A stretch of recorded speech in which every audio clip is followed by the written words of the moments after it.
बिहार के एक छोटे से गांव में जन्मा वह नाम जो देश भर में विख्यात हुआ। कभी अपनी योजनाओं से बिहार की तस्वीर बदलने के लिए, तो कभी पाला बदलकर सरकार बनाने और गिराने के लिए। इन सब के बीच नीतीश कुमार ने 9वीं बार बिहार के मुख्यमंत्री पद की शपथ लेकर एक इतिहास रचा है। नीतीश कुमार 115 विधायकों के पार्टी के मुखिया हुआ करते थे, तब भी वह बिहार के मुख्यमंत्री थे। और आज जब उनके पास मात्र 45 विधायक बचे हैं, तब भी वह बिहार के मुख्यमंत्री हैं। बता दें कि आज नीतीश कुमार का 73वां जन्मदिन है। तो आइए नीतीश कुमार के सफरनामे को जानते हैं। तो सबसे पहले नमस्कार, आप देख रहे हैं न्यूज जीरा और मैं आपके साथ विपिन। 1 मार्च 1951 को जन्मे नीतीश कुमार एक प्रमुख भारतीय राजनीतिज्ञ और बिहार के वर्तमान मुख्यमंत्री हैं, जो 22 फरवरी 2015 से इस भूमिका में है। वह जनता दल यूनाइटेड के सदस्य हैं और बिहार के सबसे लंबे समय तक मुख्यमंत्री रहने का गौरव रखते हैं। सेवारत मुख्यमंत्री 9वीं बार इस पद के लिए चुने गए हैं। बता दें कि नीतीश कुमार का जन्म बिहार के बख्तियारपुर में आयुर्वेदिक चिकित्सक कविराज राम लखन सिंह और नेपाल की रहने वाली परमेश्वरी देवी के घर हुआ था। नीतीश कुमार कुर्मी कृषक जाति से हैं और उनका उपनाम मुन्ना है। उन्होंने 1972 में बिहार कॉलेज ऑफ इंजीनियरिंग अब NIT पटना से इलेक्ट्रिकल इंजीनियर में अपनी डिग्री पूरी की। शुरुआत में बिहार राज्य बिजली बोर्ड के लिए काम करते हुए नीतीश कुमार बाद में राजनीति में आ गए। 1973 में नीतीश कुमार ने मंजू कुमारी सिन्हा से शादी की और उनका एक बेटा है। दुखद बात यह है कि 2007 में निमोनिया के कारण मंजू सिन्हा का निधन हो गया।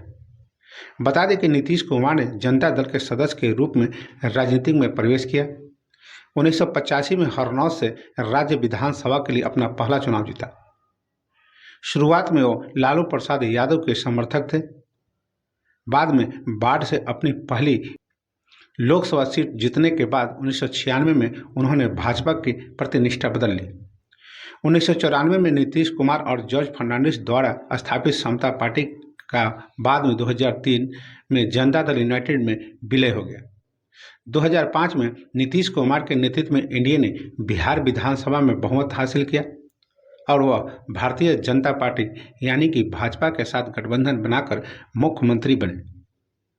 वह अपनी प्रशासनिक क्षमता और विकास के प्रति प्रतिबद्धता का प्रदर्शन करते हुए लगातार कार्यकाल तक इस पद पर बने रहे।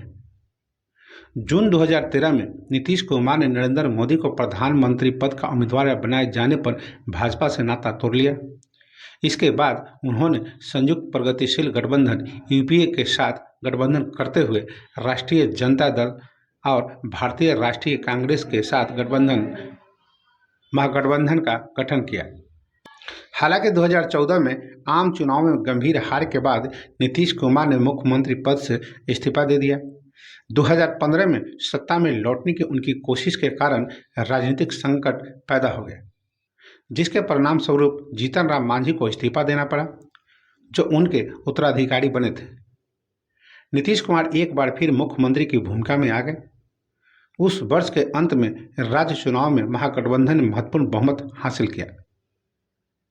साल 2017 में नीतीश कुमार ने भ्रष्टाचार के आरोप लगाते हुए राजद से अपना नाता तोड़ लिया और भाजपा के साथ गठबंधन बनाकर एक बार फिर एनडीए में शामिल हो गए। बिहार में राजनीतिक परिदृश्य में और बदलाव देखा गया। साल 2020 के राज्य चुनाव में कुमार की सरकार को फिर से चुना गया। अगस्त 2022 में नीतीश कुमार ने एनडीए छोड़ दिया और महागठबंधन और यूपीए में फिर से शामिल हो गए। हालांकि जनवरी 2024 में उन्होंने एक बार फिर गठबंधन बदल लिया और एनडीए में शामिल हो गए। मुख्यमंत्री के रूप में नीतीश कुमार का कार्यकाल विभिन्न विकासात्मक पहलों और प्रशासनिक सुधारों द्वारा चिन्हित किया गया है। उन्होंने संगठित अपराध और वामपंथी उग्रवाद जैसे मुद्दों को संबोधित करते हुए कानून और व्यवस्था को प्राथमिकता दी। नीतीश कुमार ने शस्त्र अधिनियम लागू किया, त्वरित सजा के लिए विशेष अदालतें स्थापित की और माओवादी चुनौतियों से निपटने के लिए विशेष सहायक पुलिस एसपी बनाने के लिए सेवानिवृत्त सेना अधिकारी की भर्ती की। जल्दी सुनवाई के लिए सरकार के दबाव के कारण शस्त्र अधिनियम के तहत दर्ज मामलों में उल्लेखनीय गिरावट आई, जिसका कानून और व्यवस्था पर सकारात्मक प्रभाव पड़ा। प्रशासन ने जेल सुधारों, मोबाइल फोन जैमर जैसे उपायों को लागू करने और सुप्रीम कोर्ट द्वारा उल्लिखित अखिल भारतीय जेल सुधार कार्यक्रम को सक्रिय रूप से लागू करने पर भी ध्यान केंद्रित किया। कानून और व्यवस्था में सुधार के अलावा नीतीश कुमार की सरकार ने अत्यंत पिछड़ी जातियों ईबीसी के समर्थन को मजबूत करते हुए सामाजिक न्याय पहल पर काम किया। पंचायती राज संस्थाओं में महिलाओं के लिए आरक्षण की शुरुआत और पार्टी के भीतर ईबीसी नेताओं को बढ़ावा देने का उद्देश्य सामाजिक समावेश और प्रतिनिधित्व था। नीतीश कुमार को राजनीतिक गठबंधनों में बार बार बदलाव के लिए आलोचना का सामना भी करना पड़ा है, जिससे उन्हें पलटू राम का उपनाम मिला है, जो एक ऐसे व्यक्ति का प्रतीक है जो बार बार निष्ठा बदलता है। इसके अतिरिक्त अपने राजनीतिक जीवन के दौरान सीधे चुनाव नहीं लड़ने के लिए भी उनकी आलोचना की गई है। नीतीश कुमार के बारे में कई जीवनियाँ लिखी गई है, जिनमें शंकरसन ठाकुर द्वारा लिखित single man the life and times of Nitish Kumar of Bihar और अरुण सिन्हा द्वारा Nitish Kumar and the rise of Bihar शामिल है।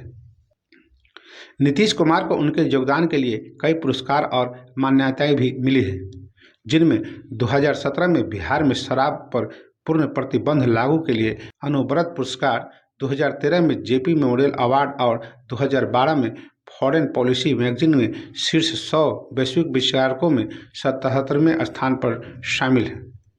नीतीश कुमार की राजनीतिक यात्रा बिहार के राजनीतिक परिदृश्य में एक गतिशील और प्रभावशाली उपस्थिति को दर्शाती है। उनका जोर विकास, कानून व्यवस्था और सामाजिक न्याय की पहल पर है। तो बस अभी के लिए इतना ही। तो हमें आज्ञा दीजिए। नमस्कार।